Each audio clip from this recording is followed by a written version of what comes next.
Hi friends, பாலக்கீரையில் sambar வச்சு பாருங்கள், செம்ம டேஸ்ட்டாக இருக்கும். பருப்பில் வந்து கொஞ்சம் சீரகம், ஒரு தக்காளி, கொஞ்சம் மஞ்சத்தூள் போட்டு 3 விசில் விட்டு எடுத்துக்கலாங்க. இப்போ 3 விசில் வந்துருச்சு. நம்ம இப்போ வந்து தாளித்து விட்டுக்கலாம்.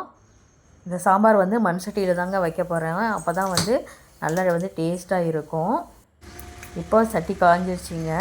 நம்ம வந்து எண்ணெய் ஊற்றிக்கலாம். இதோட வந்து கடுகு, சீரகம், இதோட கடலைப்பருப்பு, உளுத்தம்பருப்பும் போட்டு நல்லா வந்து பொரியணுங்க. சீரகமெல்லாம் வந்து எண்ணெயில் பொரிஞ்சாதான் நல்லா வாசனையாகவும் இருக்கும், நல்லா வந்து டேஸ்ட்டாகவும் இருக்கும். நான் இதுக்கு 10 சின்ன வெங்காயம், ஒரு 10 பல் பூண்டு வந்து அரிஞ்சு வச்சுருக்கேங்க. அதையும் போட்டு நல்லா வந்து வதக்கி விட்டுக்கலாம். 3 வரமிளகா வந்து கிள்ளி வச்சுருக்கேன். அதையும் எண்ணெயிலே போட்டு நல்லா வந்து வதக்கி விட்டுக்கலாங்க. இதோட கொஞ்சம் மஞ்சத்தூள், 2 டீஸ்பூன் வந்து சாம்பார் தூள் வந்து போடுறேங்க.